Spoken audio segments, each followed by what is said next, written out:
This is a Heart and Hand production.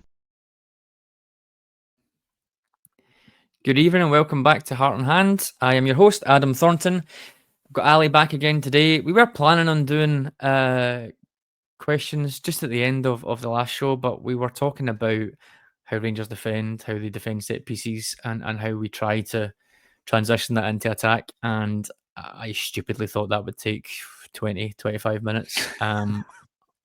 No idea why. You'd think I would have learned by now doing this podcast. But unfortunately, it went probably double that, more than double that. I think it was 100 and... No, not 100. It was 100 and... No, I'm saying it again. It was 1 hour, 10 minutes, I think, or 1 hour, 15 minutes. So we didn't have enough time for the Q&A. And then I went and checked the Q&A and we had loads and loads of questions in anyway. So we might not even get it all done in this show. We'll try our very best. If not, we'll be back again hopefully before the international break finishes, to give a little bit more context on where we are after, I think, as we said last time, a very, very ropey first month or so. Ali, thoughts, any comments on how that show went? The feedback has been great, as always. A bit of a tricky one to do, given there's not really much positive to talk about in that space, but any sort of takeaways from that? Anything that you maybe changed your mind on after you went back and looked through it?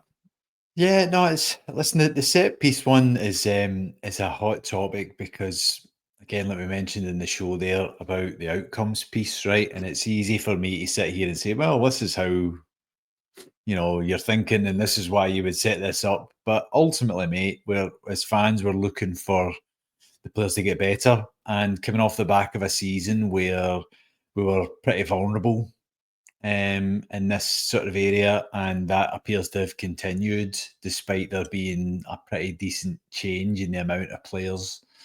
But in terms of there being new players, there isn't a drastic shift in the size or build or skill set of the players, perhaps, whereas the teams we're playing against still utilise this as a major threat to scoring, whereas I think we use it as a sort of supplemental way of scoring. So I think the more we look at set pieces and the importance of it, again, I've tried to give the rationale behind it, but I definitely think we're moving into a time where I'd say probably even 10, 15 years ago, the amount of time and energy spent on set pieces has improved drastically. So teams who in the past were maybe content with just using defending to gain a point, I think they're now actively using this as a extra weapon. So, like I say, it's changing in Scottish football. The size of Scottish football is evolving.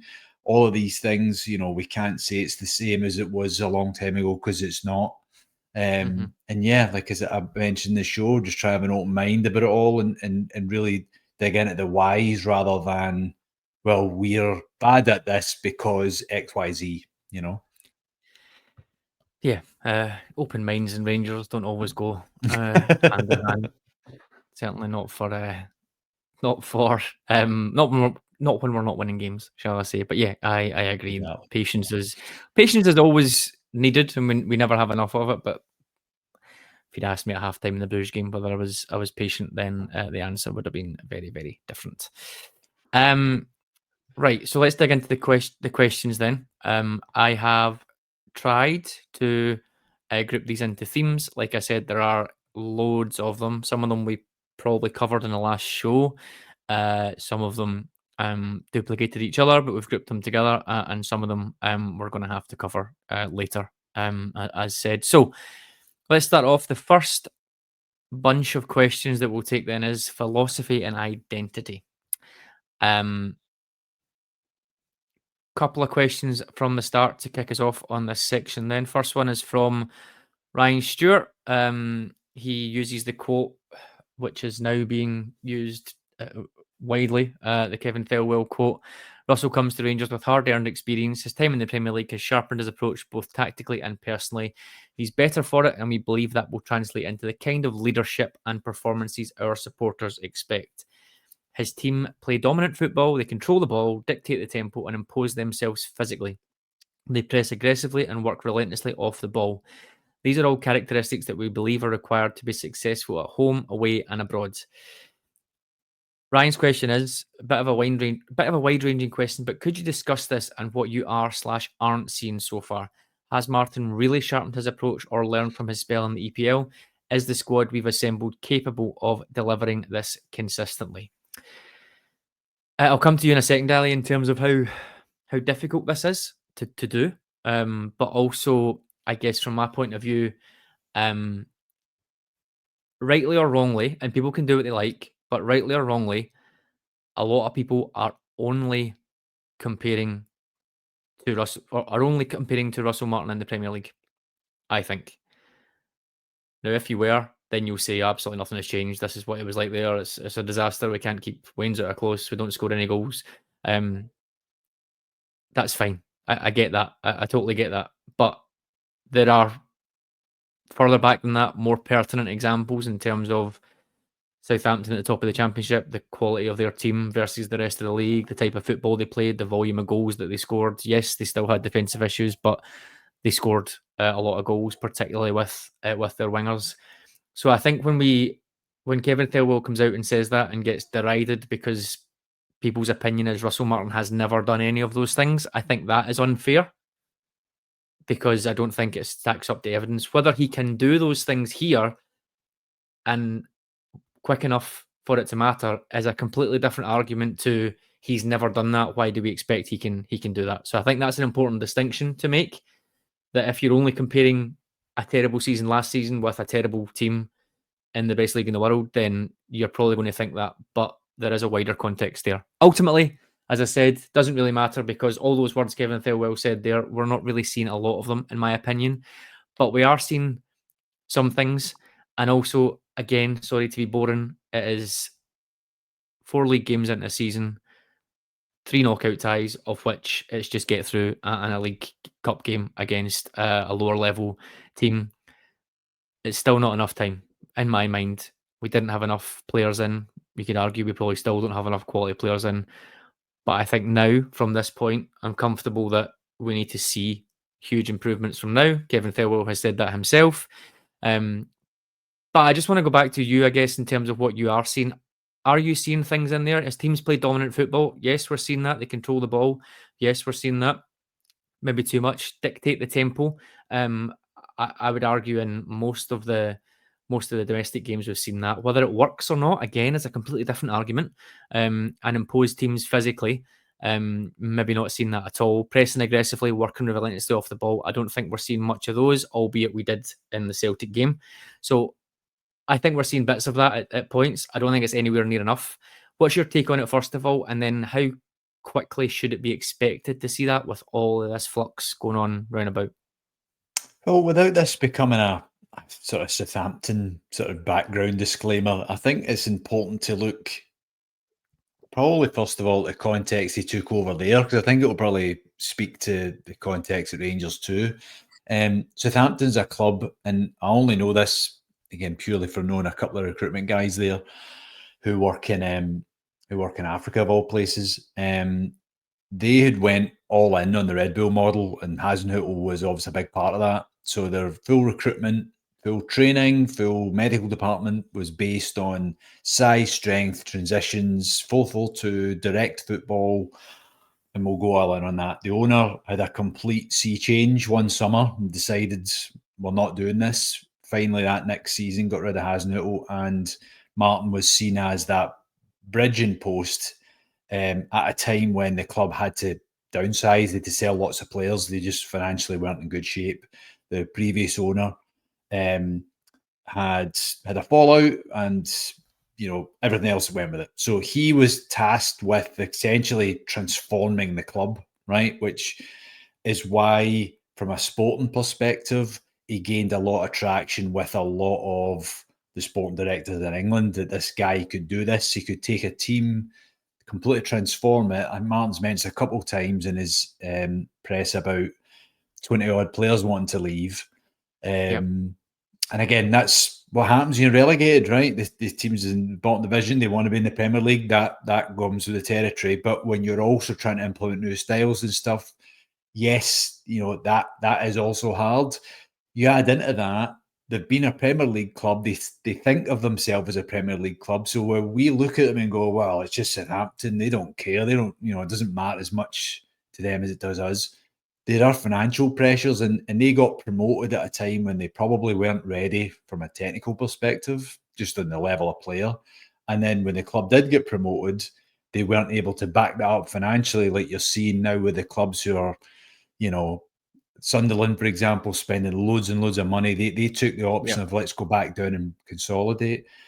So when you then add into that how hard a task that is, and he's mentioned it a couple of times as well, to convince players that you're good enough to do this in the league. That was his biggest challenge. Add to that, the players weren't good enough to do any tactic, as you've showed, because Juric came in and tried to defend and couldn't do that either. So I think there's a realism that's needed. And I think that also applies to Rangers now when you look at the scenario where we've went from last year's downsizing, really, rugged direct football into whatever Ferguson's was at the end of the year, that sort of hodgepodge of a technical style. So, yes, there's a blank slate, but that's what it is. It's a blank slate. There's nothing to build from. There is no platform to step forward from because he's literally creating another one. Now, one of the points you mentioned, the question there about has he tried to do this too quickly? I challenge that by saying, well, what's he starting from? That there wasn't an anything, right? It's not that the club have went, well, we love Clement's style, but you're coming in as a continuity guy. Did you sharpen that up? The club are saying to Russell Martin, we want you to be the staging post for what is our technical blueprint moving forward. Thelwell's saying that to them. Who do you want? What players do you want? What staff do you need? They're basically saying to him, what do you need to be successful to implement your style? It's not they're saying to him, you need to get results. And he's saying, well, I've got a style that's going to get results. That's not the mindset here. They're almost trying to provide him with the tools he needs. So again, while I keep stressing it's frustrating as fans, that's their way of thinking, right? Which is right now in a completely different direction to us as fans. Our thinking is, well, this doesn't look like anything, and we're really worried right now. As I'm sure are they, right? The chat this week about, well, we're fully behind the manager. That's lovely. I'm sure they'd probably be saying to him, Russell, you need to figure this out, mate. Like, I get it, right? We're going in a good direction. And I think you saw that in the Celtic game of there are times when, you know what, we can't be as risky as we are. And that might be a philosophy or a style thing. But there are times when you just got to do what you got to do and get some results on the board and, again, build from something. And I think he knows that, and the players certainly know that now. And that's probably been the best part of this past week. Yeah, I think everybody puts their own spin on everything. I think that is said. In terms of what Russell Martin has told the media what he wants the team to be, it's playing with courage and intensity and all that sort of stuff. Which I think we've seen at points. Absolutely. I think the Celtic game you mentioned there, but just because they decide to go longer and that, well, Jack Butland has been kicking longer this season than he's kicked in the last two seasons in terms of distance. Like, you've got the Pilsen game, you've got Celtic, you've got a couple other games. So the whole it is only playing out from the back and that's going to kill us thing doesn't really stack up when you see the evidence in terms of how he's clearing the ball. But that's ingrained in people's heads. That's what he does all the time, passing out from the back 100% of the time. If he changes that, he's thrown his whole philosophy in the bin. I don't think it's as binary as that all the time. And then when you try and say that, you get told you're sitting on the fence or blah, blah, blah. I don't think this is a difficult thing to do. Right. I think you can't be so stubborn, and you can't need to know every single. I would love to know every single kick of the ball the players are supposed to make in a game. I would love to know that, so I can then base my opinions on what went wrong and what went right. We don't know. There might be certain situations. If the left winger presses 5 yards higher, then we do this. If the right winger doesn't do this, then we do that. If there's a big guy up front, we do this. Game to game, that shouldn't change. And I think that's where people get caught up with philosophy and overarching principles and the actual what happens when you get a punch in the face type thing. I think people get caught up and they try and confuse both those things. So maybe that is something. If things change, it doesn't mean that Russell Martin has abandoned all his principles and we're doing this and we're doing that now. There's a few players that we hope have come in that are going to be quite tidy and going to help us. That will help us. We might change the avenue of our attacks. Now we've finally got a left-sided centre half. It might look better. We spoke about Bojan Miovski and that attacking that first 3 passes principle that we spoke about in the last show. Maybe that will then change things. So we might go quicker to Miovski. That doesn't mean we're abandoning our principles. That means we have a player there who will allow us to do what we want quicker and better and faster, which is surely the name of the game. So I think people will get caught up a little bit on it, to be honest, and maybe it's our fault for talking about tactics so much. I don't know. The point that you raised there, I think, from Scott Watson, who's obviously comments on the show a lot. Thanks, Scott, for listening, but it's interesting because it sort of backs up, I guess, what you said. There's a common refrain at the moment that Martin should be going for evolution over revolution. Pick the closest version of his style that suits our current squad and go for that. Then presumably change the squad a bit in January and go for something a bit closer to the end goal, so on. Sounds really sensible. Does it really work like that in practice, or do you swap going through hell to get to heaven to spend all your time in purgatory? How does the incremental approach work when you don't actually know what your squad will look like until you've played 11 games? So I think that last point nails it for me. And the point that you made as well. What were we evolving from last season? Like what was there? What was there to do? I don't think you can hold in your head the opinion that when the season finished, every single player basically can go. We don't want any of them here. Some of them we would like to keep, but if we get a good offer, they can all go. I don't know how you go from that to then, maybe we'll just bring in a centre half and see how these guys do with a centre half. I don't know how that stacks up in anyone's head. So it had to be a revolution. Everybody wanted a revolution from the boardroom to the actual pitch. It had to be a revolution. So that will take time. That will be painful. That sort of process, hell to heaven, that Scott mentioned. That's what we wanted. That might not be what we're getting. It might be a different flavour of hell this time, but I don't think just tweaking what was an absolute disaster at points last season would really have got us anywhere, to be honest. So I understand that, yes, that might have been sensible to just change a couple of bits, but changing a couple of bits of nothing doesn't really get you anywhere. So I'm kind of on board with the full revolution piece, but as Scott said, 11 games in, we don't actually know what's going to happen. Now's the time when we see he's got the full squad that he wanted, as far as we're aware. Maybe 1 or 2 not there, but there's no excuses on any flux or anything like that. Players being half in, half out now when we come back, because that's a decent bedding in period in terms of time. Very much not decent in terms of performances and results, but a decent bedding in period in terms of time. Another question from Scott, that's related. Seems to be a couple of broad schools of thought on where the team is in terms of how it's playing versus how Martin wants it to play. It'll look dreadful until it clicks, and when it clicks, it'll really click. We should be seeing some signs of progress already. If those are opposite end of the spectrum, where do you think the truth lies? I love that, just in the middle. It might be this and it might be that. So we're going to, it sort of follows on from the question, but we're going to answer it. Are there signs of progress to your discerning eyes that most of us either don't have the insight to recognise or just can't see because we're fuming with everything and the red mist blurs it? So I'll push that one to you. Are there things that you're seeing that might work here? And how quickly would you expect more things to appear? I don't want to. There'll probably be people saying, Ali said this would be happening by the 21st of September. Why is it not here yet? Danger. Right. In general. Absolutely, there are positives, right? Even in some of the away games in Europe where we're pinning the opposition in and we're keeping them 20, 30 yards to their own goal and making them defend. Didn't happen last year, right? We can go on about how great the results were, but it didn't happen. And you've got a far better chance of winning a game if you can do that than obviously if you're playing on the counter, right? You're taking your chances. But I think before I answer that wee bit more as well, I think this is somewhere as fans we have to look also at our perception of who we're playing against, right? Now, I understand when we're getting into some of these games, we immediately catastrophize things and make them worse, or in turn make an opposition better. Like St Mirren, some of the chat going at that game, this was a team who had no points at the time, And again, they played a few games like us, right? But they lost a bunch that this year as well.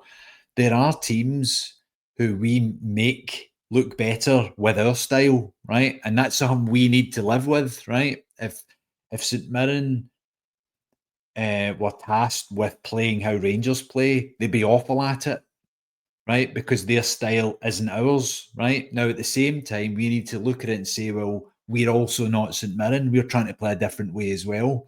So while there's no right or wrong way of playing a game, the result at the end typically shows you who is better at doing what they want to do. And I think that's sometimes the part of the game we get lost in as fans is, yes, we want to have a controlling possession style that's attacking and quick, but we look at St Mirren and go, well, they only had 2 or 3 chances and yet they scored the same amount as us. Let's just do that. As if that's like easily transferable, right? To say, well, lads, just do what St Mirren do, right? Their entire operation and the hours and the energy spent to eke out, 40, 50 points a year? Like, that's like, dreamland for them. Whereas for Rangers, it's not, right? And that's why when we talk about the style piece, it's not a style so we can go, look how fantastic Rangers play. It's a style based on the accumulation of points. It's the raw data of how are we going to win more than we lose. And in the current stretch of games, clearly that's not borne out because we haven't won as much as we have, right? If you take the accumulation of the season. But over the course of the league campaign, that's all we can judge this on at the end of the season. Did this style work? Right? And if we look at last year's, did this style work? Well, no, because our goal was winning the league and it didn't happen. Right? So we've incorporated a new style. Is that style getting better? As in, are we getting better with the ball? Are we getting in stronger attacking positions? Are we creating more chances? I think incrementally, yes. But again, I'd also caveat that with we're not silly, we're not stupid, right? There are other points where we're still failing. We're still giving the ball up in poor areas. We are still really poor in just basic duels. Like, again, I go back to the game against Alloa a couple of weeks ago, and all the chat was, Baylor Rice is not a left back. You should be able to win a tackle at the side of a field. It doesn't matter where or who or whatnot. Like Gia giving the ball away in midfield. Well, he's not really a ball playing midfielder, right? But he is a footballer who's just literally passed the ball to the other team. Like that can improve. That's not a Russell Martin telling him to do that thing. So sorry, mate. That's my sort of long way around of saying yes, there are green shoots, but again, we have to keep it within the context of what is this team trying to achieve, not trying to be something else. Yeah, it's the binary things I struggle with. We mentioned that on set pieces last week, that I don't think there's any excuse for a team to not be organised at set pieces because you don't need multi-million pound players Right. there. I think that's the same as what you mentioned there in terms of maybe not passing, because we know about that in terms of how difficult that can be for centre halves, etc. At times. But Jules, I think, is the one for me that tackles, etc. That I've said for years were so soft, so timid. Right. Tavernier, Suter, Jefty, Barisic, backing off without actually going to go and win the ball. And the Baylor Rice example is a good one. Obviously, playing out of position might not be familiar with angles, etc. But I completely agree with your point. That ties into something that Lee Stewart mentioned in terms of some of the things that we've seen: turgid, slow, calamitous football in our own half. What are the causes? Is it tactics, coaching, manager instructions, players being apprehensive, lack of leadership on the park? We've got the players to play better, but something is always stopping them. That's really difficult to quantify, isn't it? Right. Because or to define, because we want to press more. As fans, we say, or I say, we need to press more, we need to press higher, we need to do this, we need to do that. That adds risk into your team. So we can't say we want to press more and also be cautious. I think at the back, there's going to have to be an element of a trade-off there. Where do you stand on that in terms of winning your duels and winning your battles. Football is a game of beating your man. Essentially, we know that. Right. It does boil down to that, and I don't think we do that enough. Where do you stand on that? Is that, have we just been so unlucky that we've brought the wrong type of players in? 4 managers that are all absolutely different from each other, and still the same problems remain with that? Is it a wider club culture thing? I don't know. How do you explain, or how do you reason that a team like Rangers can't, or is never really physically superior to not even just Bruges or anyone like that? We should be at the level of Bruges, I think, for the money that we spend Yeah. and the wages and all that sort of stuff, physically as well as technically. But the teams in Scotland, etc. How do you square that up in your mind that that's something that's going to get better based on what we're seeing? Yeah, and listen, I think when you talk about the physicality piece, pace has obviously been a big discussion point, right? So when you talk about the duels element there, a lot of it is again born by just poor decision making. You're putting yourself into a challenging situation by not having something that can accelerate past a duel or be creative and get round it. For all the monsters that play in English Premier League, you think of some of the best players, they're probably 5'7". Like, they're not, bodybuilders. Like Phil Foden's not massive, but he's playing in one of the best teams in the world because he can figure it out and he can press and win challenges just the same. So I think there's an element sometimes in our play where we put ourselves into issues. And that's probably been borne out with the wide players a lot. This early part is they're almost standing in half positions where they're too close to the receiver, but they are open enough to receive the ball, right? So we need to get better at where we judge those distances and how we get it to them. Pardon me. And then on the flip side of that as well, we also need to see more sort of robust challenges from our centre backs. If we're asking them to defend large spaces, well, you need to be better at defending them. We can't just say, well, he's got 70 yards worth of space out there and that's hard. Yes, it is, but you need to be competent enough to defend in that space, or we need to find another person to do it. And if one of those players is Souttar right now, there's a concern about his pace, then we can't be relying on him to play in those positions and say, well, he'll be okay, he'll get through it. Like, again, I go back to it, like, you've got to set people up for success. And yes, there's been probably a necessity up until this point because we've literally only had, 2 centre-backs, right, for the most part. I know Fernandes has come in. I'd caveat Fernandes in the sense that he is, for all intents and purposes, someone who's very new to playing at this level, playing in front of this many people, which I know people will be listening to this going, what are you talking about? The guy's a professional footballer. He is, but he has not played in front of 50,000 people consistently with this amount of intensity and noise around him. So that's an acclimating point that I'm sure he'll get through this year. Souttar and Giga obviously played at a good enough level in front of enough people that they get this, and they should have been better. Giga for sure has recently his form's tailed off, but I definitely think there's enough ability there for him to figure out and get back to the level. Again, just that the overall physicality, whether it be dynamism, movement off the ball, winning challenges, being aggressive. Absolutely, mate. Again, those are things that you should be expecting from a Rangers player. We shouldn't be bringing anyone in who isn't capable of doing that. And again, not just because it's Rangers and it's us, but at any level. At Man City don't sign a player who can't go in and win a challenge, right? Yeah. Chelsea don't, right? So if it's good enough for the highest level, it has to be good enough for us as well. That needs to be part of your makeup if you're coming to win a league, I think.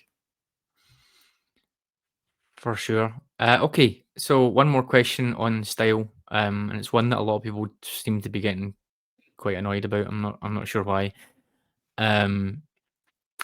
It's around the comparisons across the city. Lance Grant says the excuse from more than Martin has been that it's hard to break down teams with 10 men behind the ball all the time. That lot over the other side of the city don't seem to have that problem. What are they doing that we are not? Now, I'm going to give you my opinion, and you can disagree or agree if you want. They're not doing very much different.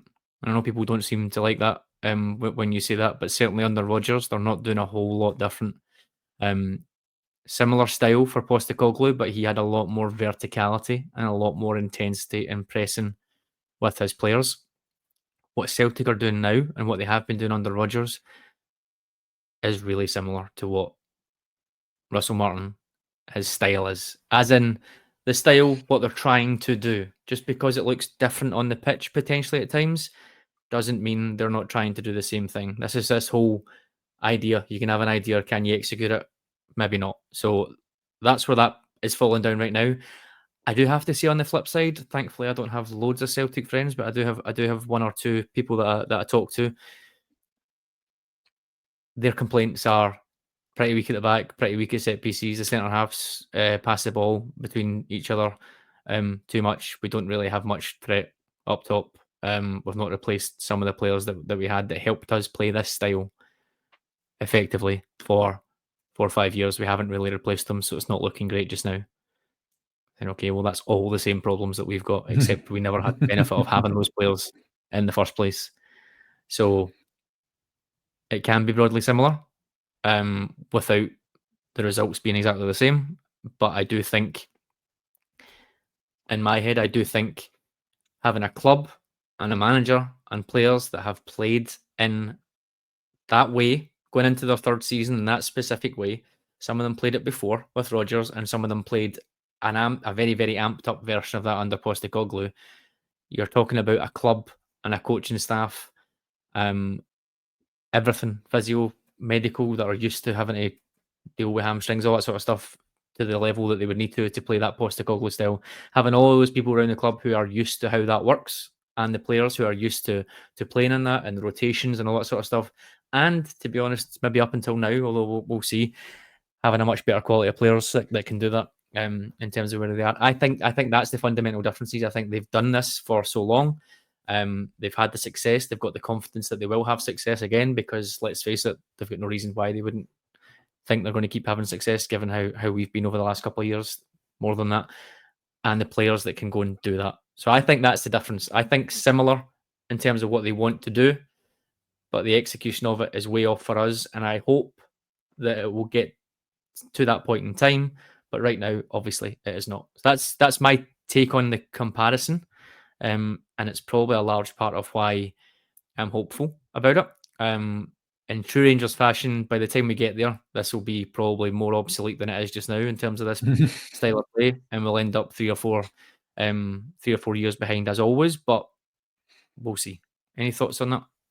Yeah, listen, again, spot on, mate. It's again when we talk about the style piece, right? People, it used to be the numbers, right? People used to get caught up in the formation, right? It would be, well, how does a 4-4-2 attack versus a 4-3? Like, it's that age-old discussion, right, about positions and roles, right? And we're basically seeing now football's merging into, or molding into rather, a positions game of, if you've got a 2-3-5 or a 3-2-5, however the players get to those positions, right? Then usually that's how you attack. So you attack from the narrow back line to a wide front line, and you give yourself more opportunities in the box. It's become so binary because I honestly think teams now just conceding so much space, ceding so much space to the opposition and dropping back is becoming just way more commonplace. We mentioned this show a couple of times, watching games back from the 90s and even the early thousands, teams just didn't block defend like they do now, right? So you've got different problems than we did before. And then you add into that this constant revolving cast of people, right? Where we're not playing a similar 11 every week, right? For whatever reason, right? Whether it be because they're not good enough, they're injured every 5 seconds, or whatever the reasons may be.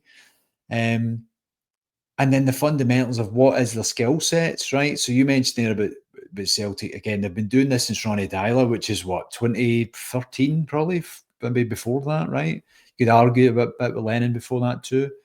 So again, like you said, the club's been in been vastly improving the players doing this in a certain style. Hatate and Negrin are both goal scoring midfielders. How many of our midfielders are goal scorers, right? So we've been lumping so much pressure on a centre forward to score goals that the wide players are almost like, yeah, well, if I cross in a few, happy days. Where again, you had Kuhn last year, you had Maida obviously on the left side, Jota before that, chipping in with goals. So yes, we can talk about the style piece and the tactical piece and the setup. I think that will absolutely sharpen over time and once the players get used to it.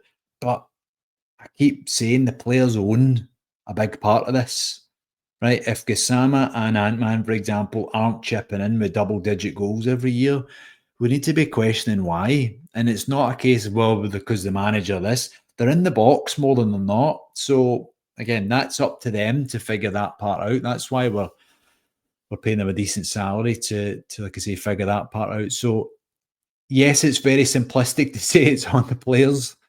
But if you're receiving the ball 20 to 25 yards from goal at least 50 to 60 times in a football match against a team who, again, you'd like to think we had more quality than and we're certainly stronger than, which is the case 90% of the games or 99% of the games rather at Ibrox, then for sure I think there's a culpability there we've got to look at.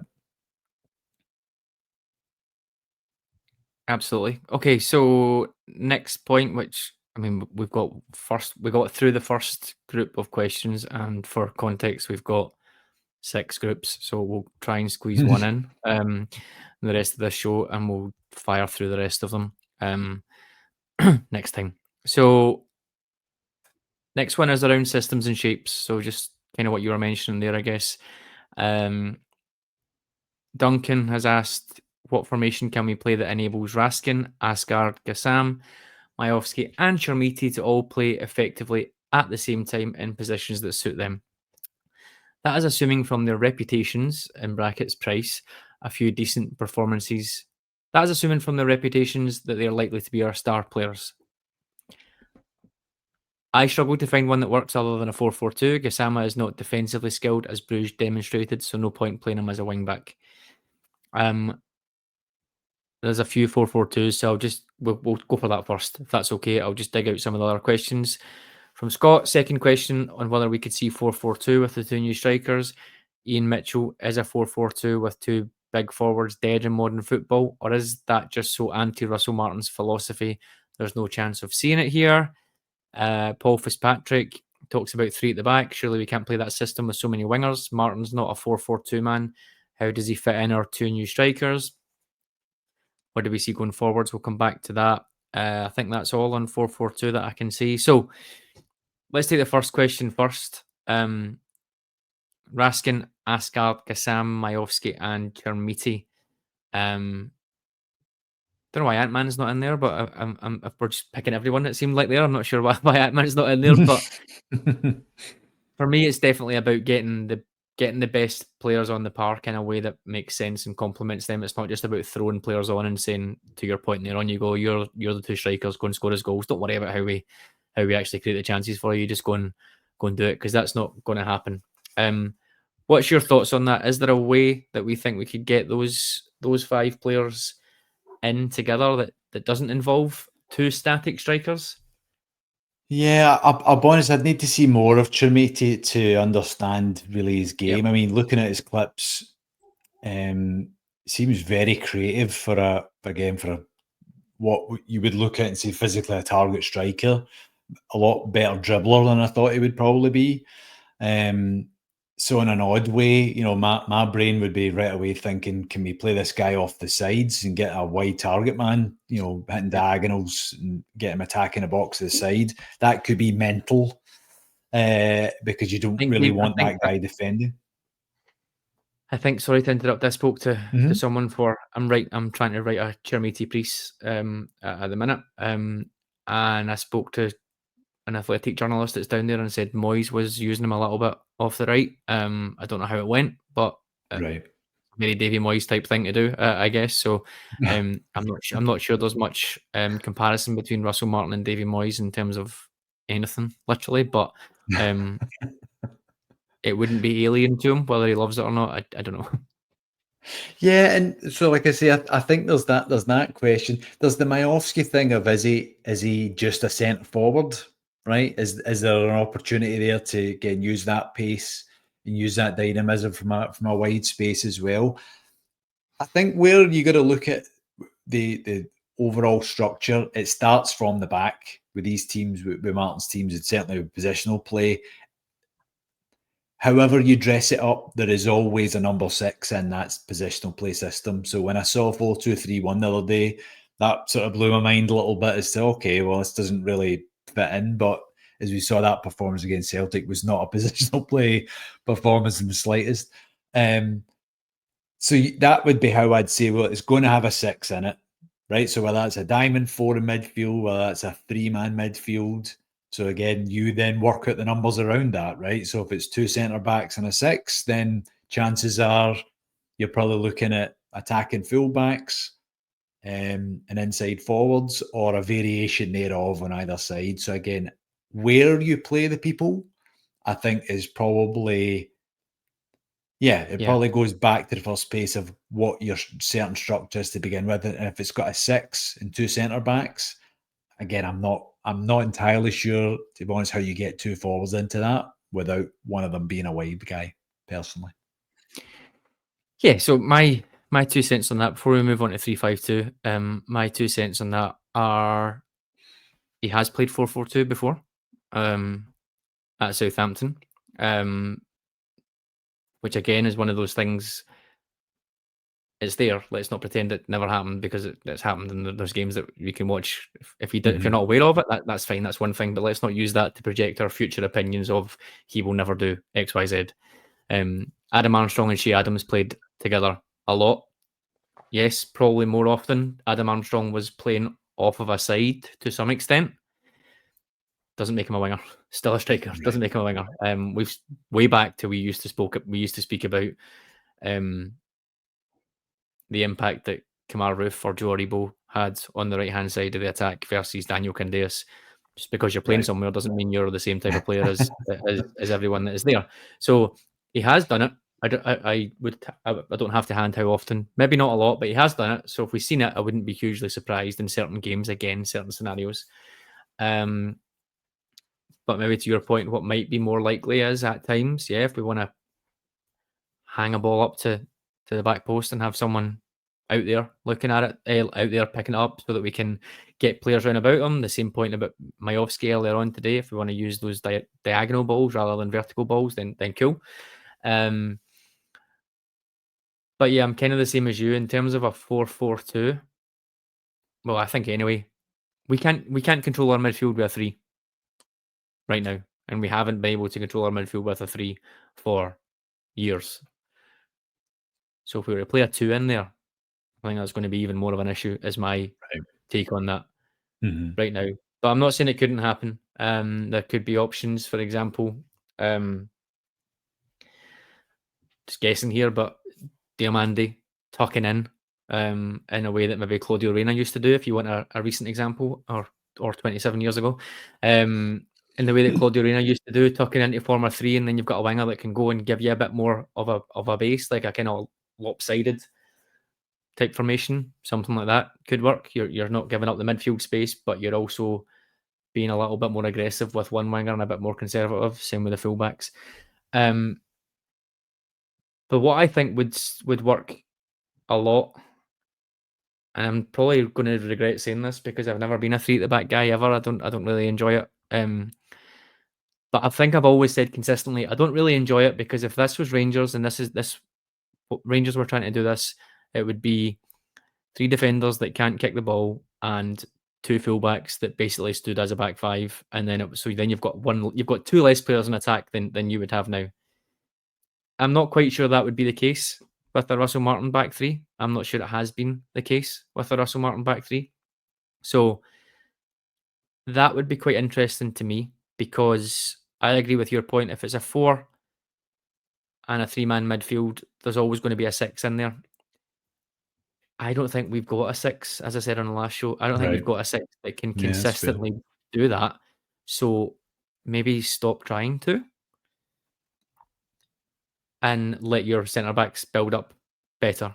Cornelius on one side, Giga either as the central defender or Giga on the right, Tavernier on the right potentially. That has been fine. Anytime I've seen it, that has been fine.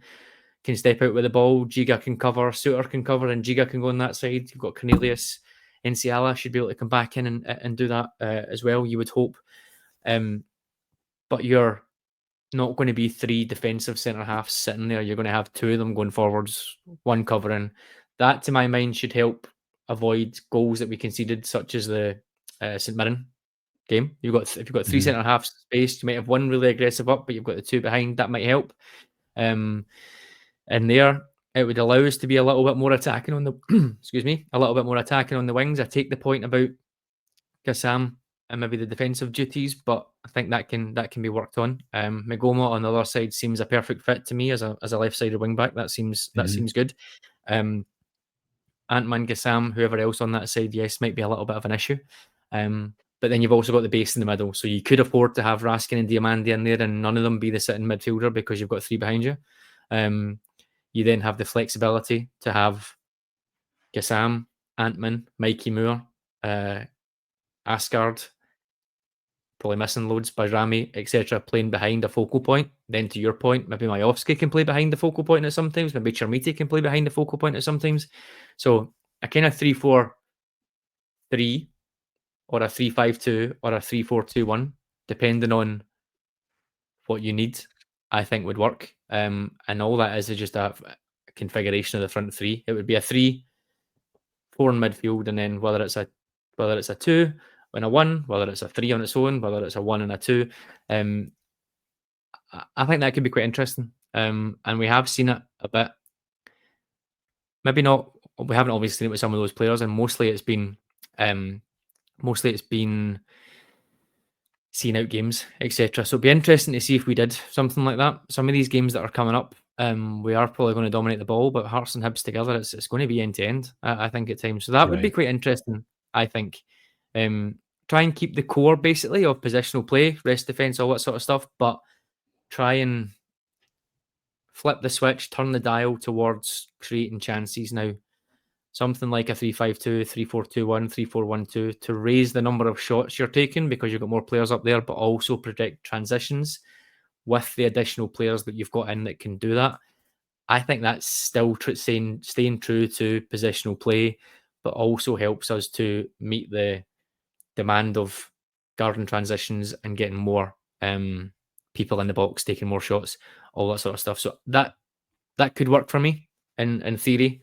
In practice, it might be an absolute disaster, like most of my tactical ideas. But in theory, I think that could work. And that is something that a few of the guys have mentioned. I think I've basically just summed up a lot of the questions there. Chris Smith, DP, Paul Fitzpatrick, Gordon Mack, Andy McNeil, Martin Boyd, all talking about fullbacks filling in as wide players or wide players falling in, having Asgard furthest forward, all that sort of stuff. I think I've summed it all up. Stephen and John asking similar questions to that as well. What's your take on that to finish us off for today? So there's some of the boys you mentioned there and I mentioned it was with Jimmy there too. We're forming a lot of opinions on them, right? What they can and can't do. Yeah. Again, if we don't know that, then clearly the staff, obviously, having saw them every day and having scouted them, have a better understanding of what they're capable of. But what they've actually done in the games, they're like us, right? They're still learning. They're still seeing how they react, how they pair up with each other. Like the partnership between Magoma and Gassam, again, I just think they've got a natural, sort of vibe together. Like they just it looks like they enjoy playing together. So try and get them both on the same side more. That doesn't need to be a fullback winger partnership, right? Obviously, that's the most obvious, right? But then on the right hand side, what's Antman's strength? I mean, we saw his numbers about assists and crosses and final third entries. Okay, but how then do we best serve that? Is it the strikers need to just get out the way when it's on his side? Just get in the box. Don't try and go help him. Like let him, open up areas that we can play direct balls? Have we got anyone on the left-hand side who can hit a diagonal to the right-hand side? Probably not right now until we see Cornelius. Is he capable of clipping somebody's left foot? So those are things I think we need to probably answer.